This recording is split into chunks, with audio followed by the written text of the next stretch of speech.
বলবো না। এই তোমাদের কাজ কি? গো গো গো ওইখানে কেন? কোন বেয়াদব এখানে দেখো, এই জন্য পারে না।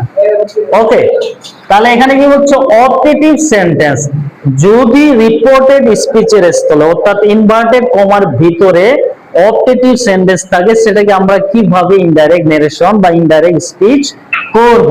তাহলে এখানে দেখা যাচ্ছে দা teacher said, teacher said, may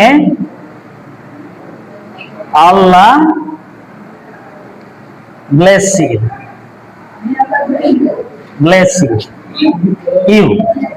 এইখানে যে সেন্টেন্সটা লেখা আছে এটা কিন্তু অপটেটিভ সেন্টেন্স। ইনভার্টেড কমার ভিতরে যে সেন্টেন্স লেখা আছে এটা হলো অপটেটিভ সেন্টেন্স। তাহলে এই অপটেটিভ সেন্টেন্সকে আমরা কিভাবে ইনডাইরেক্ট স্পিচ করব, এখানে মনোযোগ দেখো। তাহলে প্রথমে লিখতে হবে রিপোর্টিং ভার্বের সাবজেক্ট দা টিচার, এটা লিখলাম। এই যে রিপোর্টিং ভার্বটা কি করতে হবে এখানে দেখতে হবে রিপোর্টিং ভার্বটি উইস্ট করতে হবে বা প্রেড করতে হবে। আমি এখানে প্রেডটা নিলাম, মনে করো প্রেড। এবার ইনভার্টেড কমা উঠিয়ে কি করতে বলছে? দ্যাট লিখতে হবে। আমি দ্যাট লিখলাম। লেখার পরে এবার বলছে রিপোর্টেড স্পিচটি এসআরটি সেন্টেন্স করতে হবে।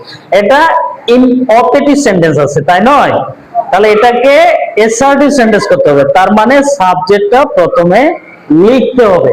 তাহলে সাবজেক্ট এটা কি? সাবজেক্টটা হলো আল্লাহ। তাহলে এই আল্লাহটা এখানে আমি লিখলাম। আল্লাহ লেখার পরে এই মেয়েটা এই দিকে যাবে, তাই নয়? তাহলে এখন বলছে রিপোর্টেড স্পিচটির পার্সনটা এখানে পরিবর্তন করার কথা ছিল। আল্লাহ যেহেতু থার্ড পার্সন, এখানে ওইটা পরিবর্তন হলো না। কিন্তু টেন্স, এই যে মে, এটা পরিবর্তন হবে টেন্স এটা। তাহলে এখানে মে থেকে মাইট হয়ে গেছে। তাহলে মাইট করলাম। মাইটের পরে এই ভার্বটার পরিবর্তন করার কোনো প্রয়োজন নেই। ব্লেস করলাম। এই ইউটা এখন পরিবর্তন হবে, এটা সেকেন্ড পার্সন। এখন টিচার সেড কাকে বললো? মনে করো আমাকেই বললো, তাহলে আমি মি দিয়ে দেবো এখানে। আর যদি বলি আমাদেরকে বললো, তাহলে আস করতে হবে। ছাত্রদেরকে যদি বলে থাকে তাহলে দেম করতে হবে। কথাটা বুঝে গেছে? বুঝতে পারছো না? কোনো প্রবলেম আছে?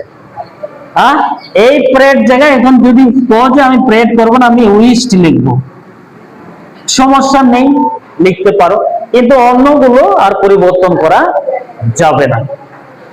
বুঝে গেছে? বুঝতে পারছো?